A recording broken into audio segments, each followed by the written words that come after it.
위나라의 충신이었던 사마이. 그의 가문은 어떻게 천하의 주인이 되었을까요? 249년 고평릉 정변으로 시작된 사마씨의 권력 장악은 단 한 세대의 일이 아니었습니다. 사마이가 조상일파를 제거하며 기초를 쌓고 장남 사마사가 황제 폐위라는 극단적 조치로 권력을 공고히 했으며 차남 사마소가 촉한을 멸망시키고 진왕의 지위에 올랐습니다. 그리고 마침내 265년 사마염이 위나라 마지막 황제로부터 선양을 받아 진나라를 건국합니다. 하지만 이 과정은 결코 순탄하지 않았습니다. 끊임없는 반란, 황제 시해, 정치적 숙청이 뒤따랐습니다. 정사 기록을 통해 보면 사마씨 가문의 권력 장악은 철저한 계산과 냉혹한 결단의 연속이었습니다. 이 영상에서는 70세 노장 사마이의 마지막 승부수부터 사마사의 눈종양 악화 속 반란 진압, 사마소의 황제 시해 묵인, 그리고 사마염의 삼국통일까지 16년간의 치밀한 권력 이동 과정을 정사 기록으로 살펴봅니다. 자, 그럼 시작하겠습니다. 249년, 위나라는 표면적으로는 평화로웠습니다. 조조의 손자인 황제 조방이 즉위한 지 10년째였습니다. 실권을 쥔 대장군 조상은 조조의 양자 조진의 아들로 명문가 출신이었습니다. 하지만 그 이면에는 권력 투쟁이 끓어오르고 있었습니다. 사마이는 조조 시대부터 위나라를 섬긴 원로였습니다. 제갈량의 북벌을 막아낸 명장이었고 공소년의 난을 평정한 공신이었습니다. 태위와 태부를 역임하며 최고위직에 올랐던 인물입니다. 그런 사마이를 조상은 경계했습니다. 243년 낙곡 전투 실패 후 조상은 사마이를 명예직인 태부로 올리면서 실질적인 병권을 빼앗았습니다. 표면적으로는 승진이었지만 실상은 권력에서 밀어낸 것입니다. 사마이는 어떻게 대응했을까요? 247년 4월 사마이의 부인 장춘화가 세상을 떠났습니다. 그리고 그 다음 달 사마이는 갑자기 중병을 앓기 시작했습니다.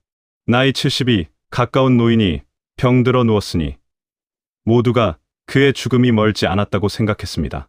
그런데 이것이 1년 7개월간 이어진 치밀한 연기였습니다. 정사 기록에 따르면 형주자사로 부임하던 이승이 도중에 사마이를 찾아갔습니다. 사마이는 몸을 제대로 가누지 못하고 시녀가 건네준 죽을 쏟아버릴 정도로 쇠약한 모습을 보였습니다. 이승은 이를 보고 완전히 안심했고 조상에게 사마이는 곧 죽을 것이라고 보고했습니다. 하지만 궁궐 안에서 누군가는 의심했습니다. 환범이었습니다. 그는 조상에게 형제 중 한 명은 반드시 낙양에 남겨 경비해야 한다고 조언했습니다. 혹시 모를 사태에 대비하라는 것입니다. 조상은 듣지 않았습니다. 249년 정월 갑오일 조상은 황제를 모시고 세의 아우 조이, 조훈, 조원, 그리고 신복 한, 어림군 등을 모두 데리고 고평릉으로 향했습니다. 수도의 핵심 권력자들이 모두 성을 비운 것입니다. 바로 그 순간을 사마이는 기다렸습니다. 사마이는 아들 사마사, 사마소와 함께 군대를 일으켰습니다. 사마사가 비밀리에 양성한 사병 3,000명이 움직였습니다. 사도 고유에게 대장군직을 맡겨 조상의 군영을, 태복 왕관에게 중령군직을 맡겨 조이의 군영을 점거하게 했습니다. 그리고 사마이는 직접 곽태우를 찾아갔습니다. 곽태우는 명제 조이의 황후였습니다. 사마이는 태위 장제와 상서령 사마부를 시켜 표문을 작성하게 했습니다. 조상의 죄목을 나열하고 사마이의 거사가 국가를 위한 것임을 밝혔습니다. 여기서 중요한 점이 있습니다. 정사 기록을 보면 많은 원로 대신들이 사마의 편을 들었습니다. 태위 장제, 사도 고유 같은 노신들뿐 아니라 명문가 출신인 진태까지 사마씨를 지지했습니다. 왜 그랬을까요? 조상 정권에 대한 불만이 쌓여 있었습니다. 정사 삼국지는 조상이 사치와 낭비에 빠졌고 측근 500여 명을 거느리며 권력을 독점했다고 기록합니다. 특히 사창팔달이라 불리는 한, 등양, 이승, 정밀, 필괴 등이 조정을 좌지우지했습니다. 물론 다른 기록도 있습니다. 진서부연전에는 한의 인재 선발이 성공적이었다는 기록이 있고 하우현이 관리 평가 제도를 개혁하려 했다는 기록도 남아 있습니다. 역사는 복잡합니다. 조상 정권이 완전한 패정만은 아니었을 수 있습니다.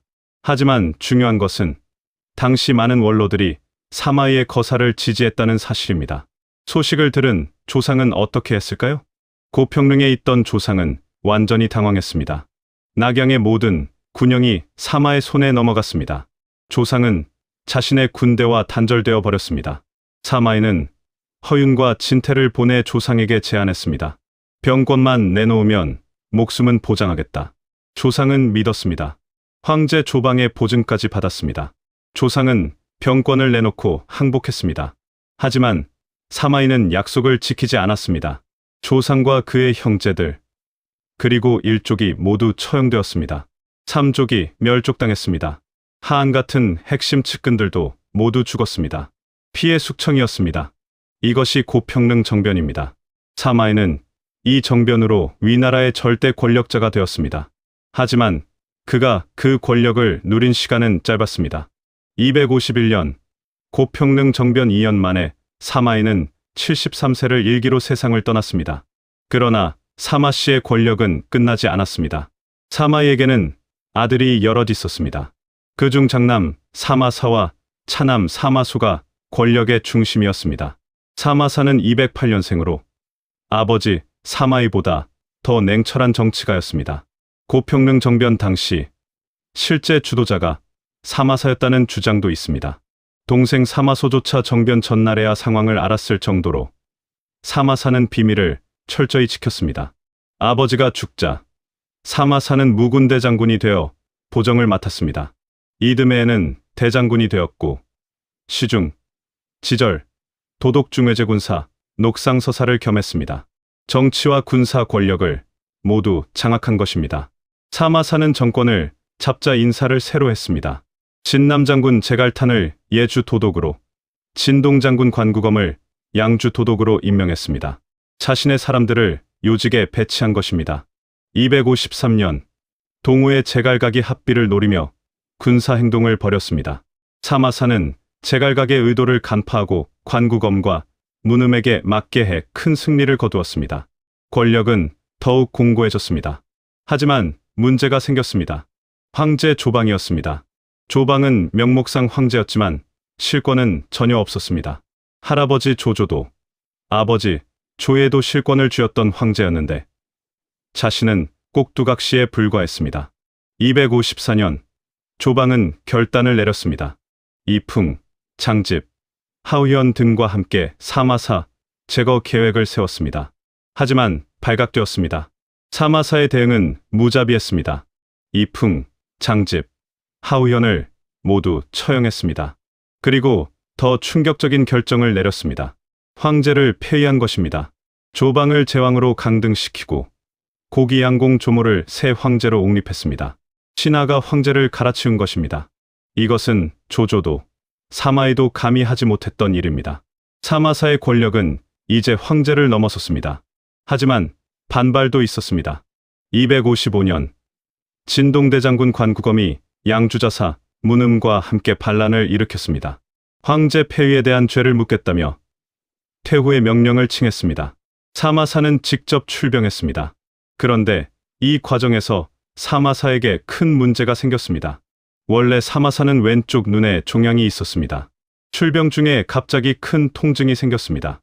설상가상으로 반란 진압군을 이끌던 부하들이 문음의 아들 문왕 한 사람에게 거의 전멸당하는 패배를 당했습니다. 이 충격으로 사마사의 눈 위 종양이 악화되었습니다. 그래도 사마사는 반란을 진압했습니다. 관구검은 죽고 문음은 오나라로 도주했습니다. 하지만 사마사 자신도 회군 중에 진중에서 48세의 나이로 사망했습니다. 255년 2월 충무라는 시호가 추서되었습니다. 이제 차남 사마소의 차례였습니다. 사마소는 211년생으로 형보다 3살 어렸습니다. 흥세 전투, 강유와의 교전, 왕릉의 난 진압 등에서 군사 경험을 쌓았습니다. 형 사마사가 죽자 사마소는 대장군이 되었습니다. 시중, 지절, 도독중외제군사, 녹상서사를 겸했습니다. 형이 가졌던 모든 권력을 물려받은 것입니다. 256년 감로 2년에 제갈탄이 양주자사 악침을 죽이고 회남에서 반란을 일으켰습니다. 사마소는 친히 군대를 이끌고 나아갔습니다. 먼저 오나라 구원군을 격파했습니다. 그리고 제갈탄이 도주한 수춘을 포위했습니다. 문음이 여러 차례 공격했지만 사마소는 모두 격파했습니다.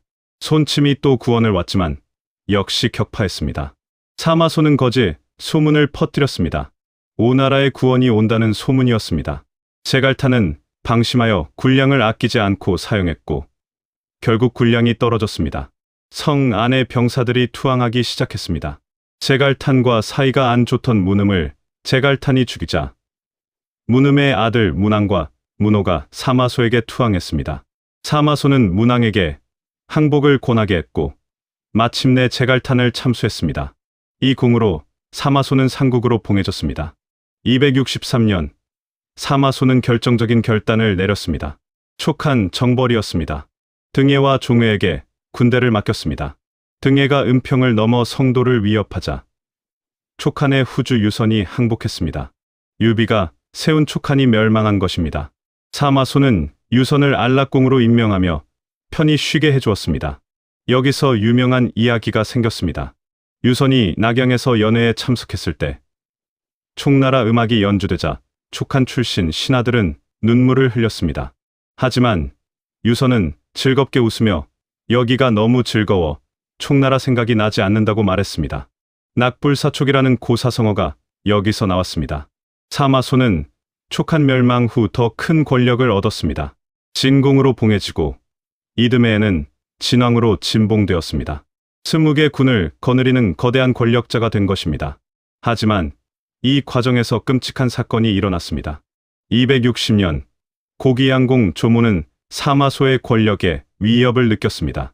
더 이상 황제로서 권위를 유지할 수 없다고 판단했습니다. 조무는 사병 300명을 풀어 사마소를 죽이려 했습니다. 하지만 사마소는 이를 눈치챘습니다. 사마소는 가충을 보냈습니다. 가충의 부하 성제가 황제 조무를 창으로 찔러 죽였습니다. 황제가 신하에게 시해당한 것입니다. 정사 기록을 보면 이 사건은 대단히 충격적이었습니다. 신하가 황제를 죽인다는 것은 천하의 질서를 무너뜨리는 일입니다. 명문가 출신인 진태조차 나중에 이 문제로 사마소와 척을 졌을 정도입니다. 사마소는 조안을 새 황제로 옹립했습니다. 위나라의 마지막 황제였습니다. 이제 사마소는 사실상 위나라의 모든 전권을 장악했습니다. 하지만 사마소도 오래 살지 못했습니다. 265년 사마소는 중풍으로 쓰러졌습니다. 후계자 문제가 있었습니다. 사마소는 처음에 형 사마사에게 입양 보낸 아들 사마유를 후계자로 지명하려 했습니다. 하지만 가충이 반대했습니다. 친아들인 사마염을 후계자로 삼아야 한다고 주장했습니다. 사마소는 이미 중풍으로 쓰러져 겨우 손가락질을 할 수 있는 정도였습니다. 결국 사마염이 후계자가 되었습니다. 265년 9월 사마소가 세상을 떠났습니다. 사마염은 진왕 자귀를 물려받았습니다. 그리고 그해 12월 역사적인 순간이 왔습니다. 사마염은 위나라 마지막 황제 조안에게 선양을 받았습니다. 220년 조비가 한 헌제로부터 선양을 받아 위나라를 건국한 과정을 그대로 따른 것입니다. 265년 12월 임수를 사마염은 황제로 즉위했습니다. 국호를 진으로 정했습니다. 수도는 낙양이었습니다. 서진이 건국된 것입니다. 사마염은 할아버지 사마이를 고조 선왕제로, 큰아버지 사마사를 세종 경왕제로, 아버지 사마소를 태조 문왕제로 추존했습니다. 자신은 세조 무왕제가 되었습니다. 특이한 점이 있습니다. 보통 창업군주는 태조 묘호를 받습니다. 하지만 사마염은 세조였습니다. 태조는 아버지 사마소가 받았습니다. 진나라 건국의 기반을 실제로 닦은 사람이 사마소였기 때문입니다. 사마염은 즉위 초기에 유교적 예법을 준수하려 노력했습니다. 3년상을 부활시켰고 간관을 설치하여 비판을 받아들였습니다. 관대하고 검소한 모습을 보이려 했습니다. 하지만 아직 천하는 통일되지 않았습니다. 강남에 오나라가 있었습니다. 270년 선비족의 독발수 기능이 반란을 일으켰습니다. 279년 사마염은 이를 격파했습니다. 이제 오나라만 남았습니다. 280년, 사마염은 오나라 정벌을 결정했습니다. 세 갈래로 군대를 보냈습니다. 서주에서 건업을 직격하고 형주로 밀고 들어가며 익주에서 장강을 따라 내려갔습니다. 오나라의 손오는 폭군이었습니다. 무리하게 무창으로 천도했다가 재정만 악화시켰습니다. 백성들의 지지를 잃은 상태였습니다. 진나라 군대의 공격에 오나라는 무너졌습니다. 손오가 항복했습니다. 280년, 삼국이 통일되었습니다. 위, 촉, 오로 나뉘었던 천하가 다시 하나가 되었습니다. 184년 황건적의 난 이후 96년 만이었습니다. 사마염의 진나라가 삼국시대의 최종 승자가 된 것입니다. 그렇다면 사마씨 가문은 역사의 승자가 되었을까요? 사마이가 249년 고평릉 정변으로 권력을 잡은 지 31년 만입니다. 사마의 사후를 기준으로 하면 29년 만입니다. 3대에 걸쳐 이룬 성취였습니다. 사마이는 70세에 마지막 승부수를 던졌습니다. 1년 7개월간 꾀병을 부리며 조상을 속였고 단 하루 만에 정변을 성공시켰습니다. 하지만 권력을 누린 것은 2년뿐이었습니다. 사마사는 아버지보다 더 냉혹했습니다. 황제를 폐위시키는 극단적 조치도 서슴지 않았습니다. 반란을 진압하다가 48세에 눈 종양 악화로 사망했습니다. 사마소는 촉한을 멸망시키고 진왕의 지위에 올랐습니다. 황제 시해를 묵인하는 등 권력을 위해 도덕적 경계를 넘었습니다. 중풍으로 쓰러져 54세에 세상을 떠났습니다. 사마염은 천하를 통일했습니다. 29세에 황제가 되어 삼국을 하나로 만들었습니다. 하지만 여기서 끝이 아닙니다. 사마염의 말년은 달랐습니다. 천하를 통일한 후 그는 긴장을 풀었습니다. 자치통감의 기록에 따르면 통일 이후 사마염은 잔치를 자주 열고 사치를 부렸습니다. 더 큰 문제는 후계자였습니다. 태자 사마충은 지적장애가 있었습니다. 많은 신하들이 반대했지만 사마염은 태자를 바꾸지 않았습니다. 왜 그랬을까요? 사마충의 아들 사마유가 총명했기 때문입니다. 손자가 대를 이을 것을 믿었던 것입니다. 하지만 이것은 큰 실수였습니다. 또 다른 문제가 있었습니다. 황족 분봉 정책이었습니다. 사마염은 위나라의 교훈을 생각했습니다. 위나라는 황족이 약해서 신하에게 권력을 빼앗겼습니다. 그래서 사마염은 황족들을 지방의 왕으로 분봉하고 군권까지 주었습니다. 하지만 이것이 재앙이 되었습니다. 290년 사마염이 죽었습니다. 태자 사마충이 해제로 즉위했습니다. 지적장애가 있는 황제가 등극한 것입니다. 291년 황후 가난풍이 쿠데타를 일으켰습니다. 300년부터 307년까지 팔왕의 난이 벌어졌습니다. 사마씨 황족들끼리 서로 죽고 죽이는 내전이었습니다. 이 혼란 속에서 중국 내륙에 정착해 있던 유목민족들이 자립했습니다. 311년 흉노의 유연이 세운 한나라가 낙양을 함락시켰습니다. 316년 장안마저 함락되었습니다. 서진은 건국 51년 만에 멸망했습니다. 황실의 사마씨 대부분이 죽임을 당했습니다. 살아남은 낭여왕 사마예가 317년 건업에서 동진을 세워 명맥을 이었지만 화북은 556국 시대라는 또 다른 혼란에 빠졌습니다. 사마씨가 천하를 차지한 과정을 돌아보면 몇 가지 교훈이 떠오릅니다. 첫째, 권력은 어떻게 얻는가보다 어떻게 지키는가가 더 중요합니다. 사마씨는 3대에 걸쳐 치밀하게 권력을 쌓았지만 그 기반은 정통성이 약했습니다. 쿠데타, 황제 폐위, 황제 시해로 얻은 권력이었습니다. 둘째, 건국 과정의 부도덕함은 왕조의 미래에 영향을 미칩니다. 조조나 사마이는 자신이 시킨 일에 대해 책임을 졌습니다. 하지만 사마사와 사마소는 황제를 내치고 시해하는 등 탈법적이고 부도덕한 방법을 사용했습니다. 이것이 왕조의 도덕적 기반을 약화시켰습니다. 셋째, 단기적 성공이 장기적 안정을 보장하지 않습니다.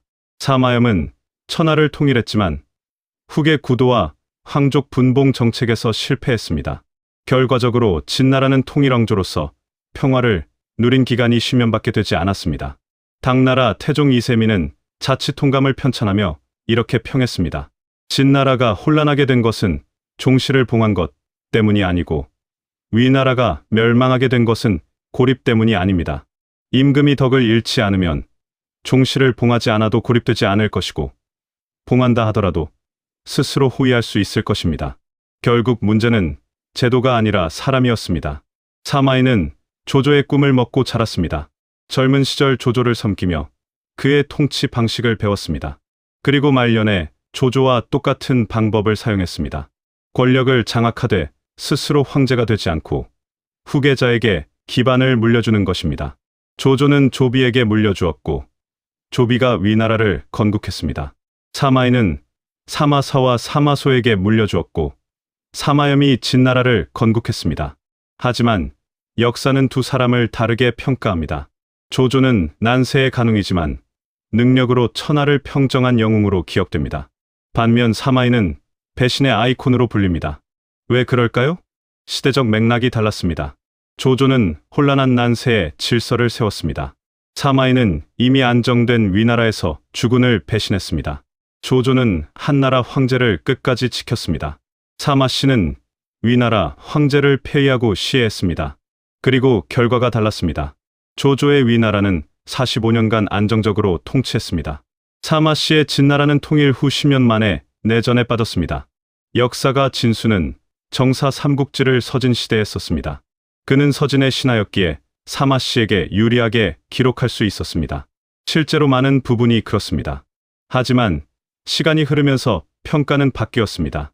촉한정 통문이 대두되었고 14세기 나관중의 삼국연의가 등장하면서 제갈량은 충절의 화신이 되었고 사마이는 간사한 권신이 되었습니다. 사마의 가문이 천하를 차지한 과정은 전략적으로는 완벽했습니다. 70세 노인의 마지막 도박, 비밀리에 양성한 사병, 단 하루 만에 성공한 쿠데타, 3대에 걸친 치밀한 권력 강화, 그리고 마침내 이룬 천하 통일. 하지만 도덕적으로는 정당화하기 어려웠습니다. 주군에 대한 배신, 황제 폐위, 황제 시해, 피해 숙청, 이 모든 것이 진나라의 정통성을 약화시켰고 결국 왕조의 단명으로 이어졌습니다. 역사는 우리에게 묻습니다. 목적이 수단을 정당화할 수 있는가? 권력을 얻는 것과 권력을 올바르게 사용하는 것 중 무엇이 더 중요한가? 사마의 가문은 천하를 얻었지만 역사의 승자는 되지 못했습니다.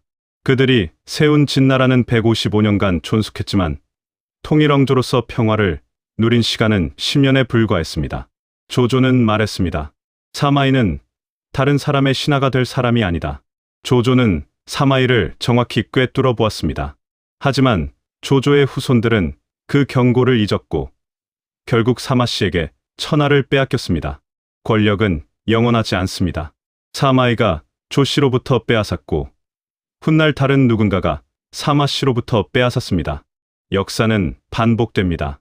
하지만 기억되는 것은 권력이 아니라 그 권력을 어떻게 사용했는가입니다. 조조는 간웅이지만 영웅으로 기억됩니다. 사마이는 전략가이지만 배신자로 기억됩니다. 우리는 무엇을 배울 수 있을까요? 성공의 기준을 어디에 둘 것인가? 권력을 얻는 것인가? 아니면 그 권력으로 무엇을 이루는가? 사마의 가문의 이야기는 권력의 본질을 보여줍니다. 얻기는 어렵지만 지키기는 더 어렵습니다.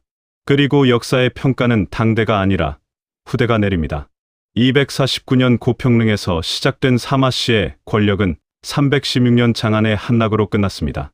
67년의 시간입니다. 인간의 일생보다 조금 긴 시간입니다. 그 안에 무엇이 있었을까요? 야망, 전략, 승리, 그리고 몰락. 역사는 순환합니다.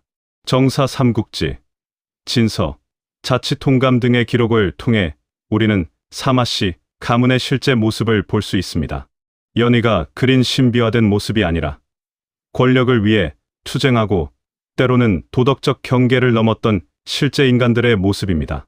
역사를 배우는 이유는 과거를 아는 것이 아니라 현재를 이해하고 미래를 준비하기 위함입니다.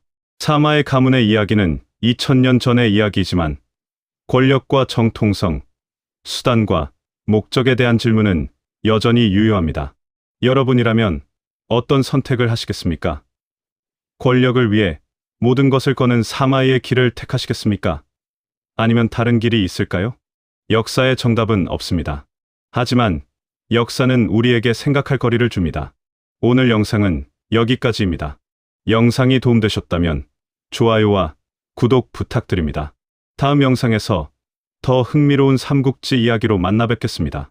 시청해 주셔서 감사합니다.